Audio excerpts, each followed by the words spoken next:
Exactly. 9:44 still ahead. We aren't the only ones who can enjoy Halloween. Yeah, our pets do too. Yeah, okay. We'll have that coming up in just a minute. One less bell to answer.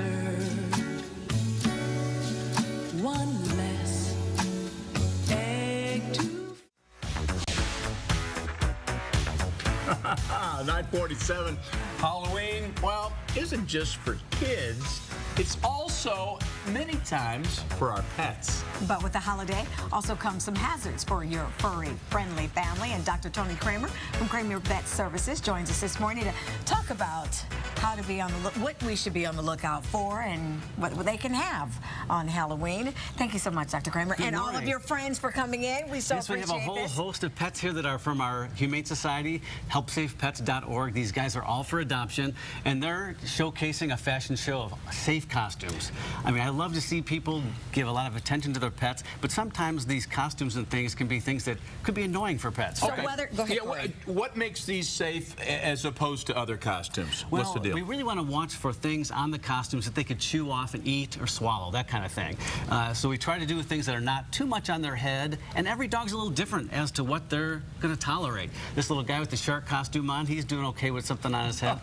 And it's something right behind his head, so he can't be, he won't be turning his neck, not too tight around their neck. And the biggest thing I always recommend is make sure it's supervised. Don't leave a costume on a pet that's running around without being supervised. Oh, right. Dr. Kramer, let me ask you this. What do you think we should do with our pets on Halloween night? Should they go out with us? Should they stay at home? Because the doorbell rings every 5 seconds. That kind of scares them. Well, I'll tell you, the Halloween is probably one of the most common times for pets to be lost.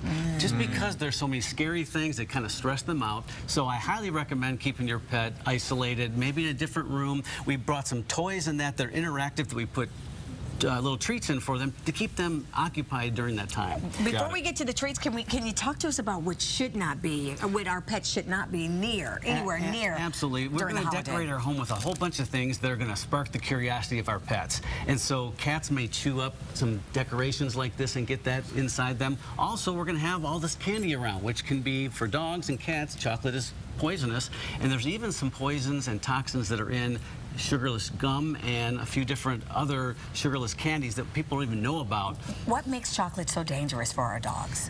Chocolate has something called theobromine in it, and it's like caffeine on steroids.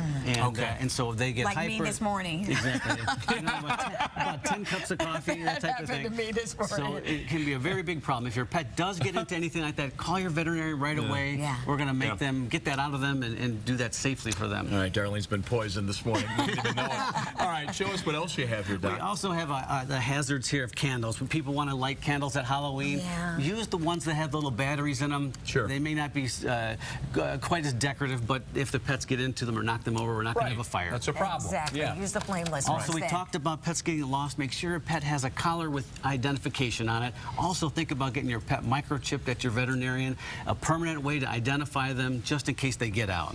What's this apple cobbler treat here? And down towards this end, we have all kinds of healthy treats, things that are made in the U.S. We've heard some problems about things coming from overseas as far as treats go. And again, just some things to put inside these interactive toys to keep that pet really busy and occupied while all this craziness is going on and the doorbell's ringing so many times. The door keeps opening. And exactly. And I was going to say, and you say the best thing to do on Halloween is just keep them in a certain little area, private little area. Just going to be a couple of hours, and it keeps them away from the kids. And they won't get out of the door or anything like that. One more time, tell us where these beautiful dogs can be adopted if someone says, hey, I want that dog. Check out our website, helpsafepets.org. Information on all of them can be found there. Range from puppies all the way up to dogs that are a little bit older, 7 years old and up. And they all are looking for a good home. And so if anyone's thinking about getting a new pet, please think about adopting. All right, Dr. Kramer, thank you so much for joining us. Ladies, thanks for coming in. We love your spooky outfit. Nice suit and tie, okay?